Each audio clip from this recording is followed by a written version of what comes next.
നമസ്കാരം. ബ്രസീലും റഷ്യയും ഇന്ത്യയും ചൈനയും ദക്ഷിണാഫ്രിക്കയും അടങ്ങുന്ന ബ്രിക്സ് രാജ്യങ്ങൾ. ഇതിൽ ദക്ഷിണാഫ്രിക്ക ഒഴികെ ബാക്കിയുള്ള രാജ്യങ്ങളെല്ലാം തന്നെ സ്ഥാപക രാജ്യങ്ങൾ കൂടിയാണ്. വികസ്വര രാജ്യങ്ങളുടെ ഒരു കൂട്ടായ്മയും സഹകരണവും ഒക്കെ ലക്ഷ്യമിട്ടുകൊണ്ടാണ് ബ്രിക്സ് എന്ന കൂട്ടായ്മ രൂപീകരിക്കപ്പെട്ടത്. പക്ഷേ നിലവിൽ ലോകത്തെ ഏറ്റവും പ്രധാനപ്പെട്ട ശക്തിയായി തന്നെ ഈ ബ്രിക്സ് കൂട്ടായ്മ മാറിക്കഴിഞ്ഞിരിക്കുന്നു. ലോക ജനസംഖ്യയുടെ പകുതിയോളം ബ്രിക്സ് രാജ്യങ്ങളിലാണ് എന്നതാണ് ഇതിന് ഏറ്റവും പ്രധാനപ്പെട്ട കാരണം. മാത്രമല്ല, സാമ്പത്തിക രംഗത്തും ബ്രിക്സിൽ ഉൾപ്പെടുന്ന രാജ്യങ്ങൾ ഒട്ടും തന്നെ പിന്നിലല്ല. അംഗരാജ്യങ്ങളിലെ ഇടപാടുകൾക്ക് വേണ്ടി പുതിയ കറൻസി വരും എന്നുള്ള വാർത്തകളൊക്കെ പുറത്തു വന്നിരുന്നുവെങ്കിൽ പോലും ഇതിനെക്കുറിച്ചുള്ള ഔദ്യോഗിക സ്ഥിരീകരണങ്ങൾ ഒന്നും തന്നെ ഇതുവരെയും പുറത്തുവിട്ടിട്ടില്ല.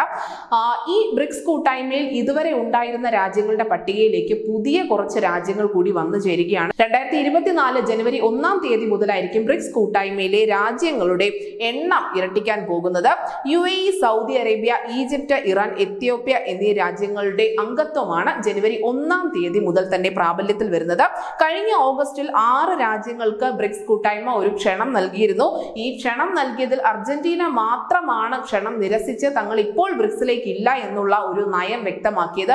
അതിനവർക്ക് വ്യക്തമായ കാരണവുമുണ്ട്. കാരണം അർജന്റീനയിൽ കഴിഞ്ഞ കാലങ്ങളിലാണ് അവിടെ ഒരു ഭരണമാറ്റം സംഭവിച്ചിരിക്കുന്നത്. ഈ ഭരണമാറ്റത്തോടെ പുതിയതായി രൂപീകരിക്കപ്പെട്ട സർക്കാർ അവരുടെ നയങ്ങൾ കുറച്ചൊക്കെ വ്യത്യസ്തമാണ്.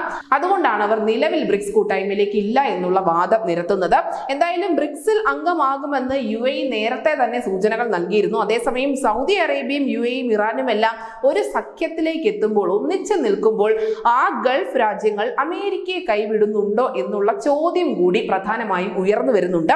വ്യാപാര ബന്ധങ്ങൾ കൂടുതൽ ദൃഢമാക്കുക എന്നത് തന്നെയാണ് GCC രാജ്യങ്ങളുടെ ഈ കടന്നുവരവിന് പിന്നിലുള്ളത്.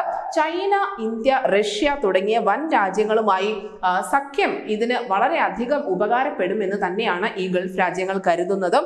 ഘട്ടം ഘട്ടമായി ബ്രിക്സ് കൂട്ടായ്മ വിപുലീകരിക്കാൻ തന്നെയാണ് ഇന്ത്യ ഉൾപ്പെടെയുള്ള സ്ഥാപക രാജ്യങ്ങൾ ഇപ്പോൾ ശ്രമിച്ചുകൊണ്ടിരിക്കുന്നതും. അതിന്റെ ഭാഗമായി തന്നെയാണ് ജനുവരി 1 തീയതി മുതൽ ഈ രാജ്യങ്ങൾ കൂടി ബ്രിക്സ് കൂട്ടായ്മയിലേക്ക് എത്തിപ്പെടുന്നത്. News desk Malayalam.